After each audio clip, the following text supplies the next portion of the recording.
নমস্কাৰ আপোনাক স্বাগতম চাইছে মিডডে 18 মই জয়ন্ত মাধৱ গোস্বামী দেশপুৰৰ জিএনআৰচিত মেডিকেল বোৰ্ডৰ 6 জনীয়া এটা দল ৰাজকন্যাৰ স্বাস্থ্য পৰীক্ষা কৰিলে 6 জনীয়া দলটোৱে স্বাস্থ্য পৰীক্ষা কৰি উভতিল 6 জনীয়া মেডিকেল বোৰ্ডৰ দলটোৱে ৰাজকন্যা প্ৰকৃততে সুস্থ নে অসুস্থ হিয়া পৰীক্ষা কৰিলে দলটোৱে ৰাজকন্যাৰ সাৰ্জাৰী নিউৰো মেডিচিন মনোৰোগ বিশেষজ্ঞ পৰীক্ষা কৰিলে ৰাজকন্যাৰ সকলো ৰিপৰ্ট তন্নকৈ চালে দলটোৱে মেডিকেল বোৰ্ডৰ লগতে জিএনআৰচিত উপস্থিত হৈ শীৰ্ষ আৰক্ষী বিষয়া লগত আছে এগৰাকী মহিলা আৰক্ষী বিষয়া পূব আৰক্ষী জিলাৰ ডিচিপি শুভ্ৰজ্যোতি বৰাৰ নেতৃত্বত দিছপুৰ আৰক্ষীৰ দল এটা উপস্থিত হয় জিএনআৰচিত উল্লেখযোগ্য যে দিছপুৰ আৰক্ষীয়ে থানাত হাজিৰ হোৱাৰ নিৰ্দেশৰ পিছতেই জিএনআৰচিত ভৰ্তি হৈছিল ৰাজকন্যা অসুস্থতাৰ দোহাই দি দুসপ্তাহৰ সময় বিচাৰিছিল ৰাজকন্যাৰ মাতৃয়ে ৰাজকন্যা সঁচাকৈয়ে অসুস্থ হয় নে নহয় সেয়া পৰীক্ষাৰ বাবে গঠন কৰি দিয়া হৈছিল মেডিকেল বোৰ্ড পৰীক্ষাত যদি ৰাজকন্যা সুস্থ থাকে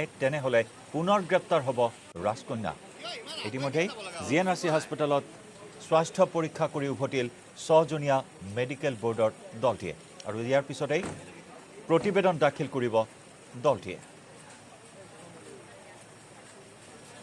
মেডিকেল বোৰ্ডখন যে আহিছে মেডিকেল বোৰ্ডখনৰ নিজৰ কামখিনি ঠিকেই কৰিছে নাই সেইটো জাষ্ট মনিটৰ কৰিব এতিয়া তেওঁলোক বোৰ্ডৰ ডক্টৰ কেইজন ওলাই গৈছে ওলাই যোৱাৰ পিছত তেওঁলোকে কি ৰিপৰ্ট দিয়ে এইখিনি চাই লওঁ আৰু কাইলৈ আপোনালোকে আদালতত দ্বাৰস্থ হৈছিলে কি ধাৰা সংযোজন হ'ব ইমাৰ্জেঞ্চি এটা চলি আছে এটা নতুন ধাৰা সংযোজন কৰা হৈছে সাবুৱাৰ কাজিখোৱাত সংঘটিত হয় আৰক্ষীৰ এনকাউণ্টাৰৰ ঘটনা আৰক্ষীৰ এনকাউণ্টাৰত আহত হয় অপহৰণকাৰী বিমান বৰা মঙলবাৰে নিশা আৰক্ষীৰে হোৱা সংঘৰ্ষত আহত হয় বিমান বৰা গুঞ্জন শৰ্মা অপহৰণ কাণ্ডত জড়িত আছিল বিমান বৰা ঘটনাস্থলীৰ পৰা উদ্ধাৰ কৰা হয় পিস্তলসহ সক্ৰিয় গুলী সম্প্ৰতি এএমচিএইচত চিকিৎসাধীন হৈ আছে দুৰ্ধৰ্ষ ডকাইত তথা অপহৰণকাৰী বিমান বৰা কেইবাটাও ডকাইতি আৰু অপহৰণ কাণ্ডত জড়িত আছিল এই দুৰ্ধৰ্ষ অপৰাধীটো खबर पाइছিলো যে বিমান বৰা জি এজন ভেটেৰান ডকাইত বিভিন্ন ডিস্ট্ৰিক্টত ক্ৰাইম কৰি আৰু ডকাইতি কৰি হি ৱান্টেড হৈ আছিল তো তাৰ লোকেশন ডিব্ৰুগড়ত সোৱা গৈছিল আৰু টু সোৰ্স ইনফৰমেশন মতে আমি খবৰ পালো যে স্পেসিফিকলি কোত থাকি আছে আজি ৰাতিপুৱা তো আৰ্লি মৰ্নিং এটা টিম গৈ তাতে যেতিয়া অপাৰেশন কৰিলে তেতিয়া তাক এটো তাতে পোৱা গৈছিল আৰু যেতিয়া হি গম পালে যে পুলিচে আহিছে তো হি ইমিডিয়েটলি ফায়াৰ কৰিলে দুজাই গুলি ফায়াৰ কৰিলে তো ৰিটালিয়েটৰি ফায়াৰত আমাৰ টিম ফায়াৰ কৰিলে আৰু তাৰ ভৰিত দুখ পাইছে হি 7.65 mm পিস্তল এটা ৰিকভাৰ হৈছে চাৰিটা লাইভ গুলি ৰিকভাৰ হৈছে আৰু দুটা গুলি হি ফুটাইছিল হি স্বীকাৰ কৰিছে যে যোৰহাটত যি ডকাইতি কাণ্ড হৈছিল এনআৰএল ডিপোত তো তাতে হি জড়িত আছিল ইমানটো স্বীকাৰ কৰিছে আজি আদালতত হাজিৰ কৰোৱা হ'ব ডিআইজি ৰৌনক আলী হাজৰিকাক মুখ্যমন্ত্ৰী তদাৰকী শাখাই 10 দিনৰ জিম্মান বিচাৰিব হাজৰিকাক মঙলবাৰে হেঙেৰাবাৰী বাসগৃহৰ পৰা গ্ৰেপ্তাৰ কৰা হৈছিল ৰৌনক আলী হাজৰিকাক আয়তকৈ সামঞ্জস্যহীন সম্পত্তি থকাৰ অপৰাধত গ্ৰেপ্তাৰ কৰা হৈছিল হাজৰিকাক ইতিমধ্যে ৰৌনক আলী হাজৰিকাৰ ঘৰত উদ্ধাৰ হয় বহু বিদেশী মুদ্ৰা উদ্ধাৰ হয় বহু বীমা পলিচি গুৱাহাটীৰ হেঙেৰাবাৰী ফটাখিলামবাৰী ডাউনটাউনৰ লগতে চিমলাতো আছে হাজৰিকাৰ সম্পত্তি বেংকৰ একাউণ্টত ধৰা পৰিছে কোটি কোটি টকাৰ লেনদেনৰ তথ্য আজি আদালতত হাজিৰ কৰা হ'ব আৰু মুখ্যমন্ত্ৰীৰ তদাৰকী কোষে 10 দিনৰ জিম্মাত বিচাৰিব হাজৰিকাক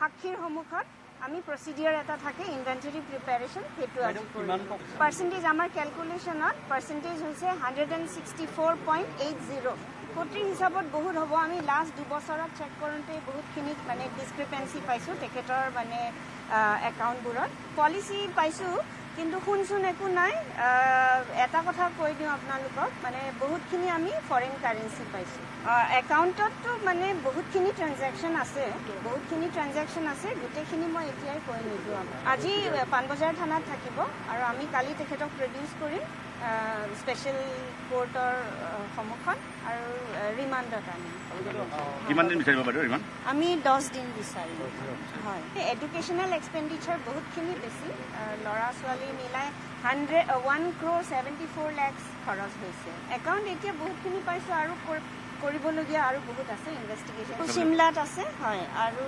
গুৱাহাটীত ডাউনটাউনৰ কাষত এটা প্ৰপাৰ্টি আছে, এটাতো তেখেতে নিজে থকা ঘৰ, এটা আছে ধীৰেনপাৰাত এটা ডাঙৰ গোডাউন আছে তেখেতৰ নামত। আৰু আমি চাই আছোঁ। কৰোনা ভাইৰাছৰ বিৰুদ্ধে যুঁজত নিৰবিচ্ছিন্নভাৱে ন কৌশল অৱলম্বন কৰা হৈছে আৰু এই ক্ষেত্ৰত ভেকচিন যোগান ধৰিবৰ বাবে এতিয়া দেশত ড্ৰোনৰো ব্যৱহাৰ কৰা হৈছে। প্ৰচেষ্টা এয়াই যে ড্ৰোনৰ জৰিয়তে সেইসমূহ স্থানত যিমান সোনকালে পাৰি ভেকচিনৰ লগতে প্ৰয়োজনীয় ঔষধ যোগান ধৰিব পৰা যায়, য'ত অন্য মাধ্যমেৰে যোগান ধৰাত পলম হোৱাৰ আশংকা থাকে।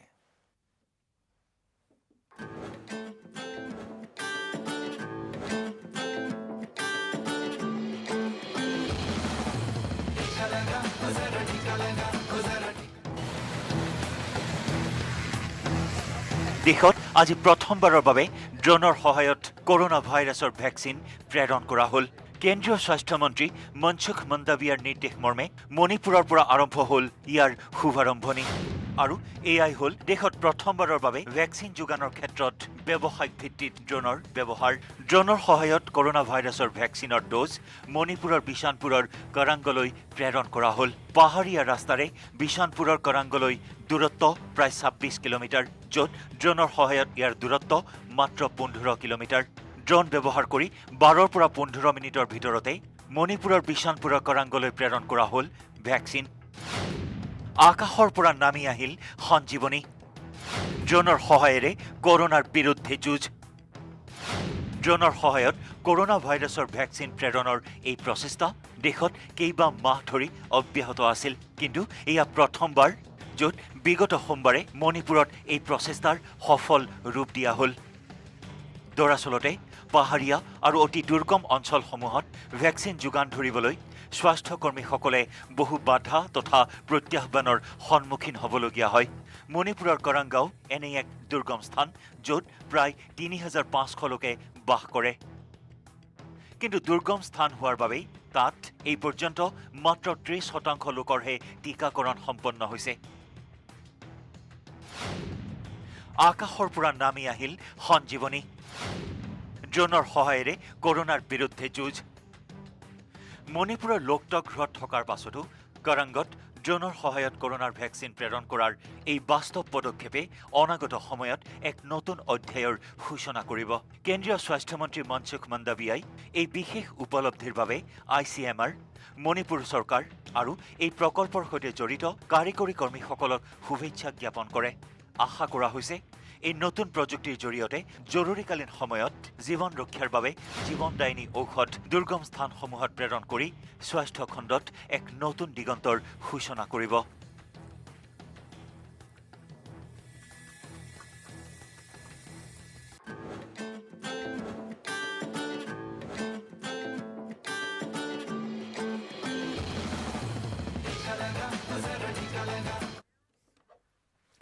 মহানগৰীৰ বৰ্ষাপাৰাৰ ডকাইতিৰ নতুন মোৰ। বৰ্ষাপাৰাৰ গুলীচালনাৰ ঘটনাৰে জড়িত ৩জনকৈ আৰক্ষী বিষয়া। ইতিমধ্যে আৰক্ষীয়ে গ্ৰেপ্তাৰ কৰিছে SI গণেশ দাসক। ডাষ্টাৰ বাহনখনৰ গৰাকী আছিল গণেশ দাস।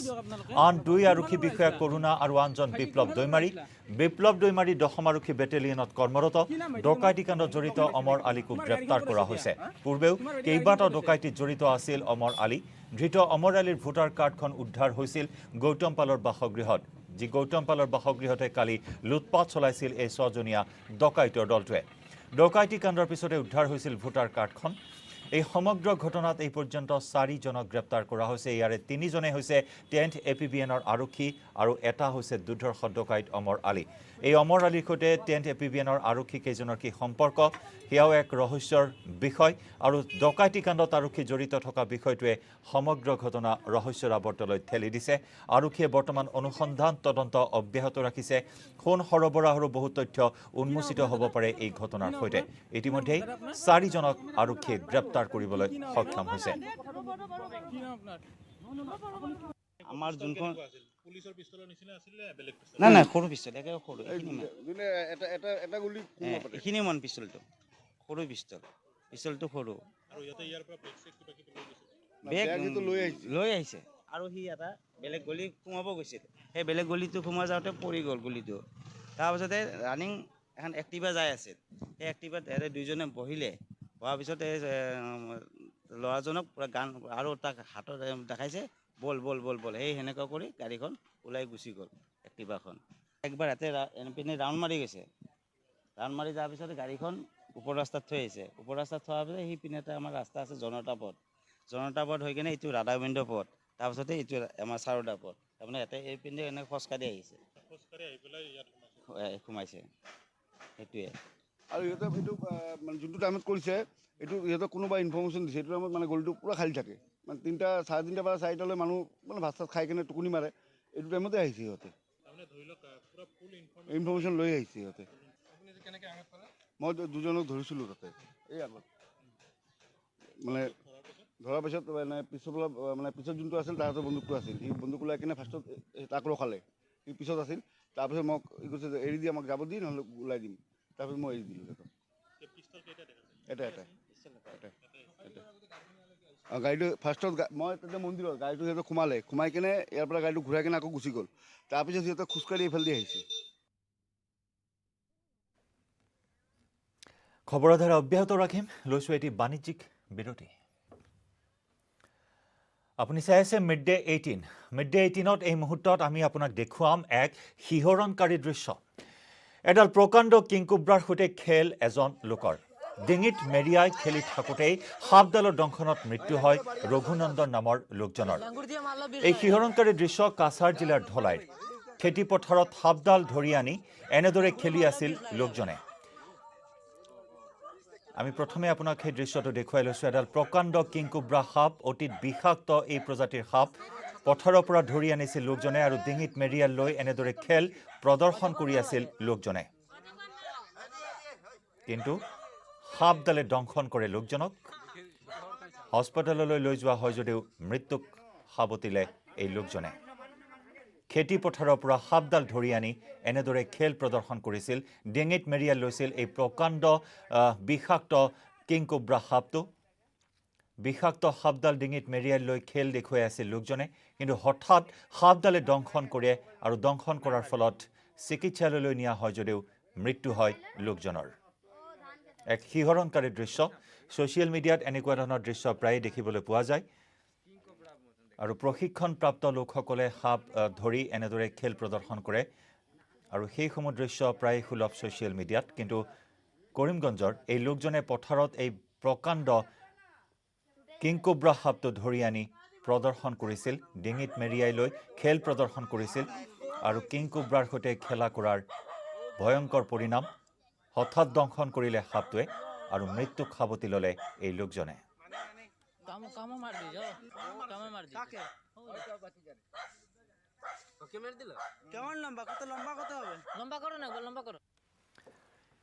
লখিমপুৰত নকল সোণৰ মাষ্টাৰ মাইণ্ড মিজুক গ্ৰেপ্তাৰ নকল সোণ আৰু টকাৰে ঠগ প্ৰবঞ্চনা কৰিছিল মিজুৱে লখিমপুৰ আৰক্ষীৰ জালত মিজানুৰ ৰহমান ওৰফে মিজু বিহপুৰীয়াৰ পৰা গ্ৰেপ্তাৰ কৰা হয় মিজানুৰ ৰহমানক মিজুৰ লগতে আন এটা প্ৰবঞ্চক ছাইদুল ইছলামকো আটক কৰা হয় মিজুৰ নেতৃত্বত লখিমপুৰৰ বঙালমৰাত চলিছিল নকল সোণ আৰু টকাৰ বেহা বহিৰাজ্যৰ বহু লোকক ঠগাইছিল এই অপৰাধীটোৱে অসমৰ লগতে বহিৰাজ্যলৈও নকল সোণ আৰু নকল টকাৰ সৰবৰাহ কৰি আহিছিল এইজন মিজুৱে লখিমপুৰ আৰক্ষীৰ বৃহৎ সফলতা নকল সোণ আৰু নকল টকাৰ মাষ্টাৰ মাইণ্ড এইজন মিজু নকল সোণ আৰু নকল টকাৰ চৰ্দাৰ হৈছে এইজন মিজানুৰ ৰহমান ঠগ প্ৰবঞ্চনাৰে বহুত দিন ধৰি এনেধৰণৰ দৌৰাত্মা অব্যাহত ৰাখিছিল লখিমপুৰ আৰক্ষীয়ে জালত পেলাবলৈ সক্ষম হ'ল মিজুক বিহপুৰীয়াৰ পৰা গ্ৰেপ্তাৰ কৰা হয় মিজু ওৰফে মিজানুৰ ৰহমানৰ লগতে আন এটা প্ৰবঞ্চক ছাইদুল ইছলামক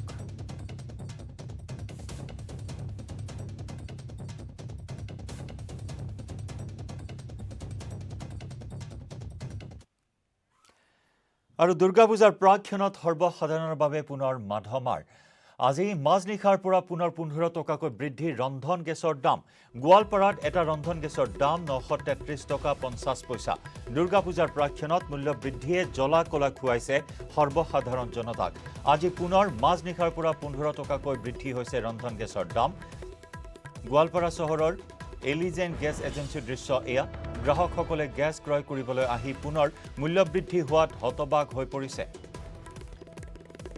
পেট্ৰল ডিজেলৰ ঊৰ্ধ্বগামী দাম সমান্তৰালকৈ ৰন্ধন গেছৰ পুনৰ বৃদ্ধি কৰা হ'ল মূল্য প্ৰতিটো ৰন্ধন গেছত 15 টকাকৈ বৃদ্ধি কৰা হ'ল। একে নিশাই বৃদ্ধি পালে 15 টকাকৈ দাম।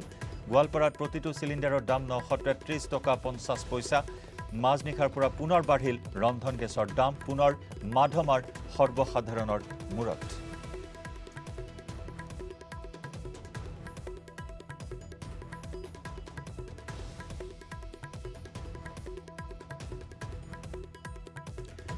আৰু ৰন্ধন গেছৰ মূল্য বৃদ্ধিৰ তীব্ৰ প্ৰতিক্ৰিয়াৰ সৃষ্টি হৈছে সৰ্বসাধাৰণৰ মাজত। আমি আগবঢ়াইছোঁ গোৱালপাৰাৰ পৰা আমাৰ সাংবাদিক ৰিংকু দাসৰ ৰিপৰ্ট।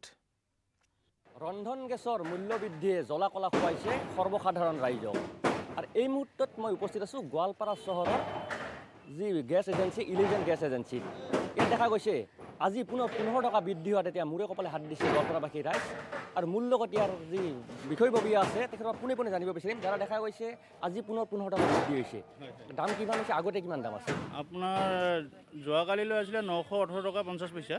মাজনিশাৰ পৰা আপোনাৰ 15 টকা বাঢ়িলে, এতিয়া ৰেট 933 টকা 50 পইচা। ৰাইজততো অসুবিধা হয় নিশ্চয়। সেইটোতো আৰু গমেই পায়, সেইটোতো আমি কিনো ক'ম। আজি কিমান চিলিণ্ডাৰ আহিছে? আজি আপোনাৰ 306 আৰু এখন 288 দুখন গাড়ী আহিছে। চিলিণ্ডাৰ ৰাইজে ভালকৈ পাই আছে, নাটনি হৈছে নেকি? নাটনি পূজা বুলি অলপ ধৰকচোন কি হৈছে, কিন্তু এনে মোটামুটি আমাৰ গোৱালপাৰা টাউনত সেনেকুৱা বিশেষ অসুবিধা হোৱা নাই আপোনাৰ। এতিয়া মানে কিমান টকা, আজি কিমান টকা বাঢ়িল? আজি আপোনাৰ 15 টকা বাঢ়িছে। টোটেল কিমান হ'ল এটা চিলিণ্ডাৰ, গেছ চিলিণ্ডাৰ? 933 টকা 50 পইচা।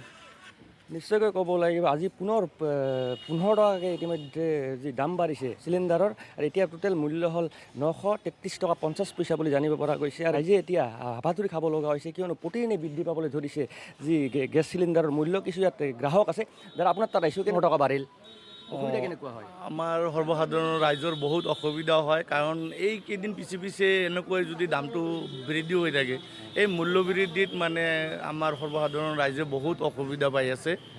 গতিকে আমি আমাৰ চৰকাৰক আহ্বান জনাইছোঁ যাতে সৰ্বসাধাৰণ ৰাইজক এই মূল্য বৃদ্ধিৰ পৰা অলপ সকাহ দিয়ে। এইবিলাক সৰ্বসাধাৰণ ৰাইজে চিন্তা কৰি যাতে আমাৰ এই গেছটোৰ দামটো কমাই দিয়ে। এতিয়া 933 টকা 50 পইচা হ'ল, কি ক'ব ইমান দাম বাঢ়ি? নাই, এই আকাশলুংগী মূল্য বৃদ্ধিত আমাৰ সৰ্বসাধাৰণ ৰাইজৰ খুবেই অসুবিধা হৈছে। আমাৰ যিবিলাক মানুহ এতিয়া ইনকাম চ'ৰ্চটো নাই, আৰু এই ক'ভিড-19ৰ কাৰণে আপোনালোকে জানে যে মানুহখিনি কাম বন নাই, কি অসুবিধাত পৰি আছে। এনেকুৱা অসুবিধাত আমাৰ সৰ্বসাধাৰণ ৰাইজৰ যেনেকুৱা অৱস্থা হৈছে, পানীত হাঁহ নচৰা অৱস্থা হৈছে। গতিকে আমি চৰকাৰক আহ্বান জনাইছোঁ যাতে মূল্য বৃদ্ধিৰ প্ৰতি আমাৰ চৰকাৰে চকু দিয়ে। মই পুনৰ কৈছোঁ যে গেছ চিলিণ্ডাৰৰ মূল্য বৃদ্ধিয়ে কিন্তু জ্বলা কলা খুৱাইছে সৰ্বসাধাৰণ ৰাইজক, কিয়নো প্ৰতিদিনে বৃদ্ধি পাবলৈ ধৰিছে যি গেছ চিলিণ্ডাৰৰ মূল্য। আজি প্ৰায় 15 টকা বৃদ্ধি হোৱাত এতিয়া ইতিমধ্যে মূৰে কপালে হাত দিছে গোৱালপাৰাবাসী ৰাইজ। হয়, সময় হ'ল মিড-ডে 18ৰ পৰা বিদায় লোৱাৰ। নমস্কাৰ। बड़ी खुशी की बात है कि न्यूज़ 18